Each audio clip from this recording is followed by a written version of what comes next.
Assalamualaikum and hello everyone, welcome back to my channel. It's teacher Haziq Rizwan here. So previously I've discussed on how to upgrade your introductory paragraph. So if you haven't watched that video yet, I will link it up out here. Today we are going to discuss on upgrading your writing. But I'm going to focus on one type of writing only. It's one of the most popular choices among the SPM candidates especially, which is the narrative writing. It might sound easy, but it's not as simple as you thought. Alright, to begin with, a narrative writing is basically a story. Narrative equals story. You need to write a story. And let me be frank with all of you, not everyone can write a good story. Personally, I think narrative writing is quite interesting, but it's quite challenging as well because as I mentioned earlier, not everyone can come up with a good story or plot. Imagine when you read a book or a novel, you want to make sure that it is interesting from the very first page until the last page. You want to have that momentum, the build-up momentum, that surprising feeling, that interesting emotion that when you read that particular book or story. That is the same thing that you need to do in your writing, even though it's shorter. So today I'm going to share with you a few tips on how to upgrade your narrative writing to make it more interesting. And these tips do not only apply on SPM candidates, it can also be good or useful to all aspiring writers out there who wants to be an author one day, who knows. So let's begin with the first one. In order to write a good narrative writing, you need to vary your vocabulary. When I say vary the vocabulary, I don't mean you need to use very bombastic or extraordinary words. Yeah? Make sure the words that you choose are precise and straight to the point. A narrative writing should be interesting but straightforward at the same time. So try to avoid using the same kind of vocabulary over and over again. For example, if you want to say that you are afraid, don't always repeat afraid, afraid, afraid throughout the essay. Try to use a different kind of vocabulary. First, you can mention afraid. Next, maybe you can use terrified. After that, maybe you can use scared. Or when you want to say that you are shocked, maybe you can use other words such as surprised, alarmed, stunned. And when you want to say that you are happy, don't just say repetitively happy, happy, happy all the time. Maybe you can use joyous, delighted, pleasant. You see, all the words that I've mentioned just now, not really bombastic or out of the box. Because in a narrative writing, the readers or the examiners will not only look at the words particularly. Because even if you use like a big or bombastic word in your essay, but it does not really fit into the context that you are going to present in the story, then the story will be a waste. So remember this, it is better to use a simple and straightforward vocabularies, but vary throughout your essay. But you need to make sure that all the words fit into the context of the story that you are writing. So that's the first tip. You need to vary your vocabulary, but make sure it is precise and straightforward and fit into the context that you are going to write. Next, in order to make your narrative writing more lively or more interesting, try to include similes or idioms in your writing. But personally, if you ask me, I would prefer to use simile more than idioms because with simile, you can be creative. Idioms are usually planned that way, like once in a blue moon, burn the midnight oil. It's there, the context is there. It doesn't allow you to play with your creativity. On the other hand, with simile, you can create your own similes based on the emotion or the situation of your story. For example, when you want to say that someone's voice is very beautiful, you can say her voice was as melodious as the music box. Or if you want to make it more modern, her voice was as melodious as Ariana Grande when she hit the whistle tone register. I ran as fast as I could. I ran as fast as a leopard. I ran as fast as the Soyuz TMA rocket that carries our astronaut to the space.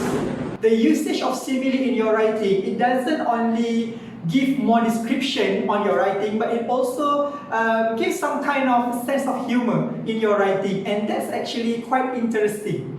You don't want your writing to be serious all the way from the very beginning until the end. Put something that can tickle your audience, your reader, your examiner. So you can be creative and create your own simile as long as it fits into the context that you want to write about. One more thing with simile or idioms, you don't have to write this in every sentences. You don't have to put it in every paragraph. Maybe in that particular essay, you put 3 or 4 similes along the way from paragraph 1, paragraph 4, paragraph 6, maybe. Because if you put it in every sentence and in every paragraph, it might jeopardize your sentence structure. And the examiner or the readers might feel bored because it is repetitive.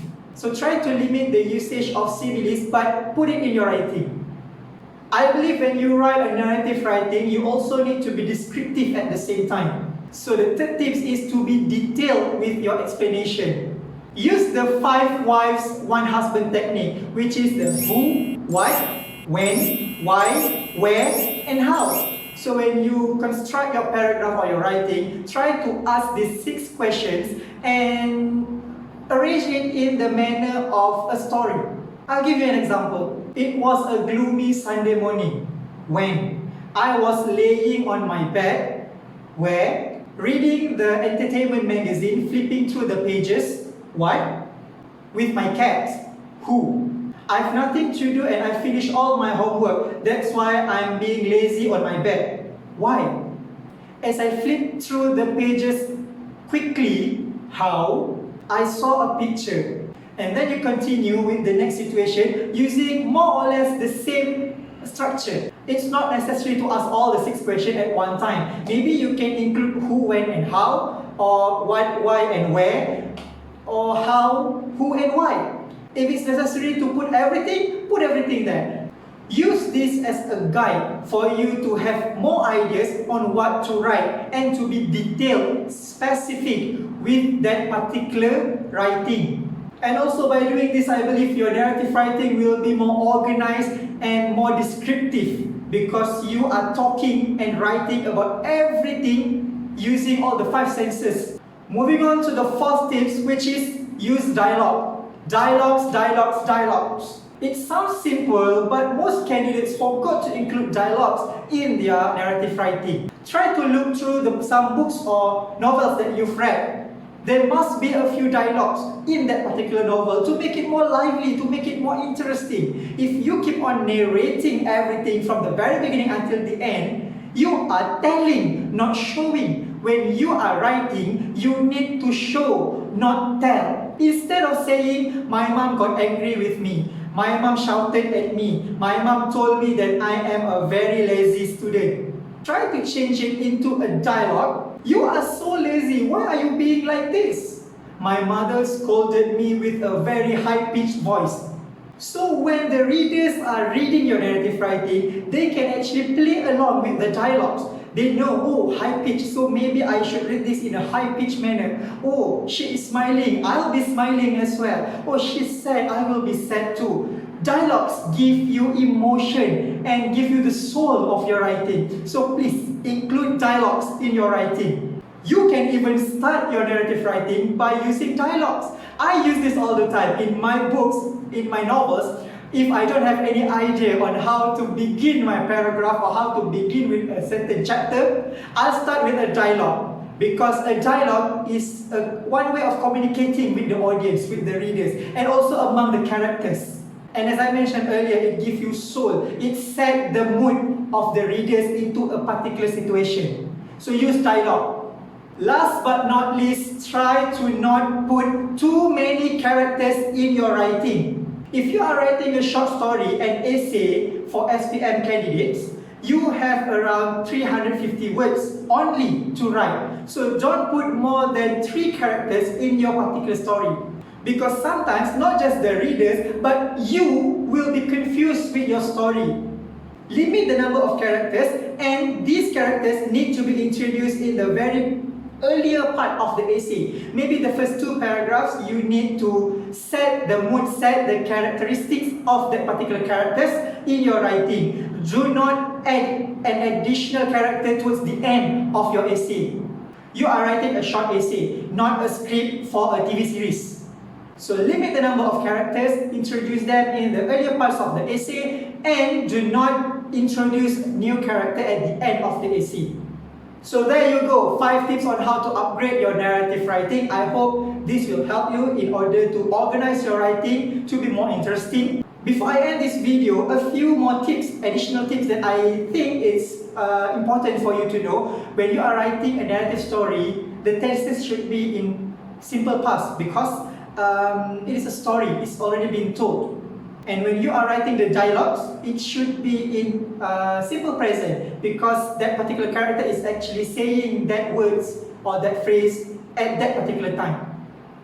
And another point is you don't need to have a definite ending. You can make it hanging. You can end the essay with a question. It's not a problem because there is no right or wrong for a story. It's your story. You write your own story, not the readers. And lastly, please try to avoid ending your narrative writing with everything was just a dream. Ayo! You've written a lot, 4-5 pages. The readers are engaged with the story. Suddenly all the dreams. Such a turning off point. I'm not saying it's wrong, but try to avoid everything was just a dream. Try to avoid that kind of ending. It's very lame and pathetic. That's all from me. All the best and good luck, especially to all the SPM candidates. Try to answer narrative writing question because it's not difficult. You just need to know the right way of how to write it. Let's upgrade your narrative writing until we meet again in the next video. Bye.